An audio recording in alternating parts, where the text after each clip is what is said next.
Hi class, in the following lessons, we are going to be reading and analyzing the following short story. So far in this unit, we have been discussing the different parts of a story, specifically looking at the plot.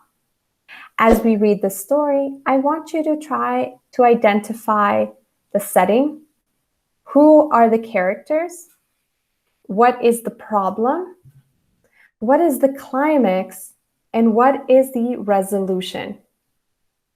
Okay, let's get started.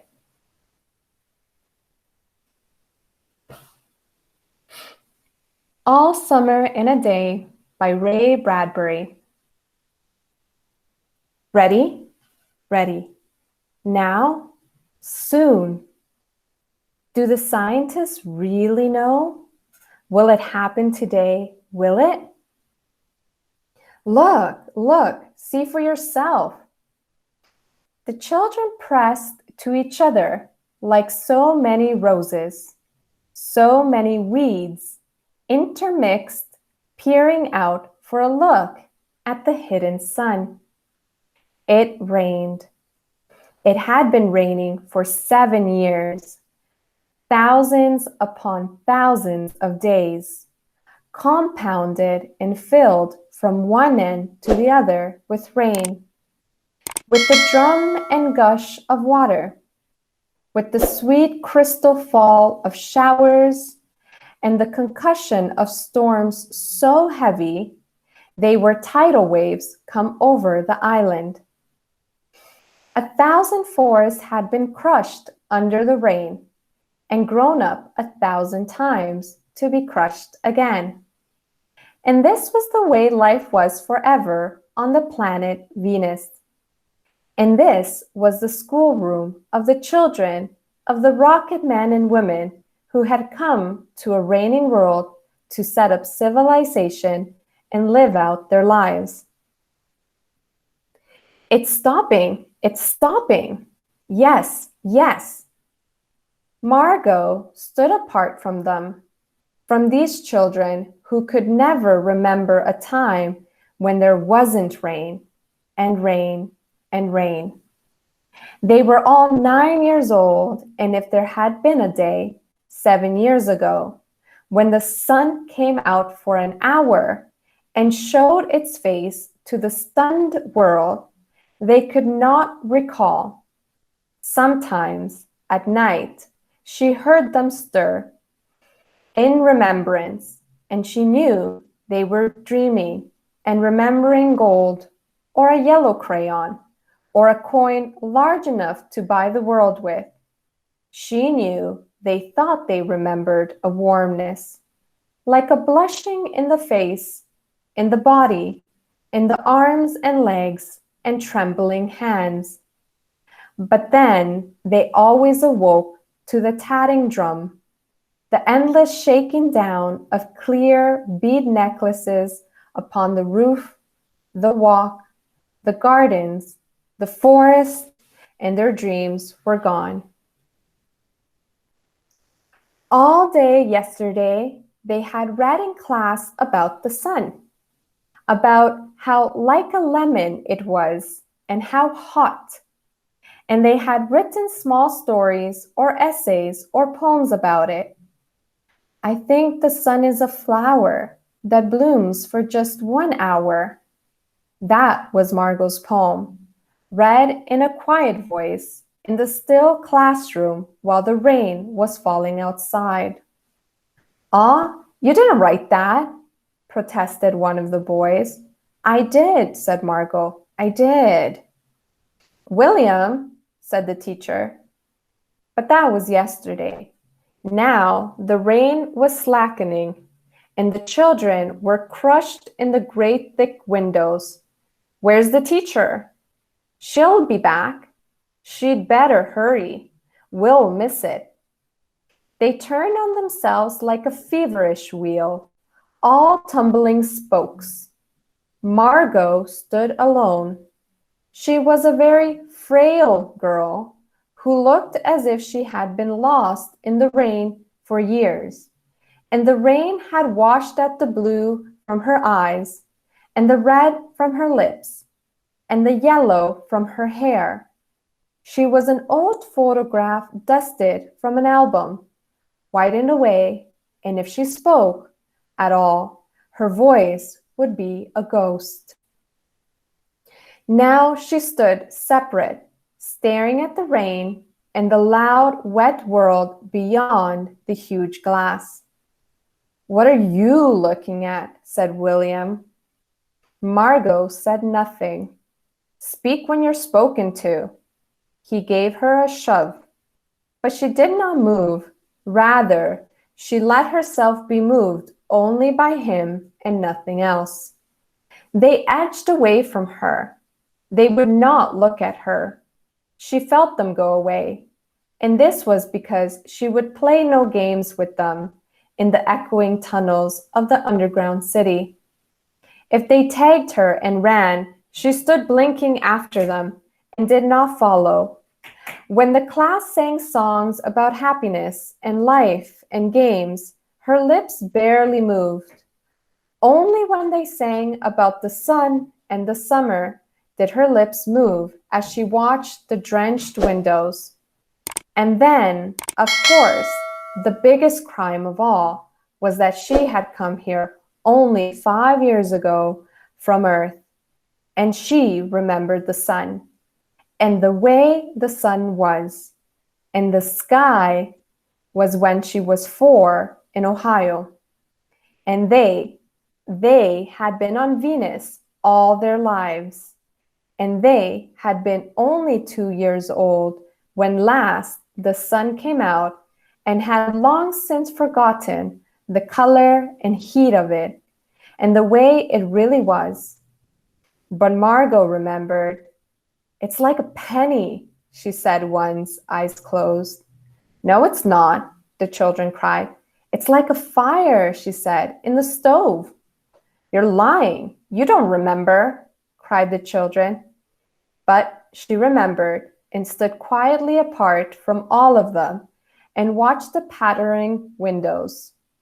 And once, a month ago, she had refused to shower in the school shower rooms, had clutched her hands to her ears and over her head, screaming the water mustn't touch her head.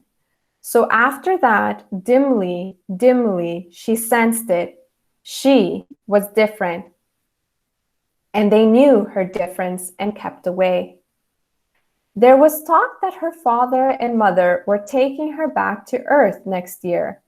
It seemed vital to her that they do so, though it would mean the loss of thousands of dollars to her family. And so the children hated her for all these reasons of big and little consequence. They hated her pale snow face, her waiting silence, her thinness, and her possible future. "Get away," the boy gave her another push. "What are you waiting for?" Then, for the first time, she turned and looked at him, and what she was waiting for was in her eyes. "Well, don't wait around here," cried the boy savagely. "You won't see nothing." Her lips moved. "Nothing," he cried. "It was all a joke, wasn't it?" He turned to the other children. "Nothing's happening today, is it?" They all blinked at him and then, understanding, laughed and shook their heads. "Nothing, nothing." "Oh, but," Margot whispered, her eyes helpless, "but this is the day the scientists predict. They say they know the sun." "All a joke," said the boy, and seized her roughly. "Hey, everyone, let's put her in a closet before teacher comes." "No," said Margot, falling back. They surged about her, caught her up, and bore her, protesting, and then pleading, and then crying, back into a tunnel, a room, a closet, where they slammed and locked the door. They stood looking at the door and saw it tremble from her beating and throwing herself against it. They heard her muffled cries. Then, smiling, they turned and went out and back down the tunnel just as the teacher arrived. Ready, children? She glanced at her watch. Yes, said everyone. Are we all here? Yes. The rain slackened still more. They crowded to the huge door. The rain stopped. It was as if, in the midst of a film concerning an avalanche, a tornado, a hurricane, a volcanic eruption, something had, first, gone wrong with the sound apparatus, thus muffling and finally cutting off all noise. All of the blasts and repercussions and thunders, and then, second, ripped the film from the projector and inserted in its place a peaceful tropical slide which did not move or tremor. The world ground to a standstill. The silence was so immense and unbelievable that you felt your ears had been stuffed or you had lost your hearing altogether. The children put their hands to their ears. They stood apart. The door slid back and the smell of the silent, waiting world came into them. The sun came out. It was the color of flaming bronze, and it was very large. And the sky around it was a blazing blue tile color. And the jungle burned with sunlight as the children, released from their spell, rushed out, yelling, into the springtime. Now, don't go too far, called the teacher after them. You've only 2 hours, you know. You wouldn't want to get caught out.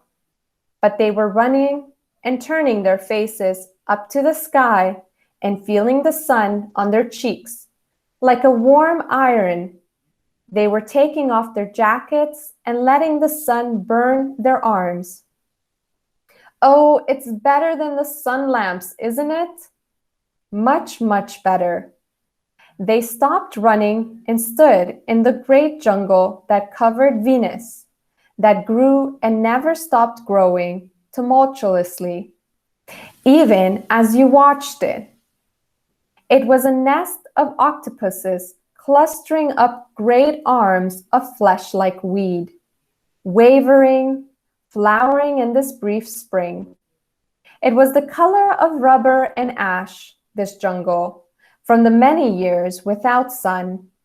It was the color of stones and white cheeses and ink. It was the color of the moon. The children lay out laughing on the jungle mattress and heard it sigh and squeak under them, resilient and alive.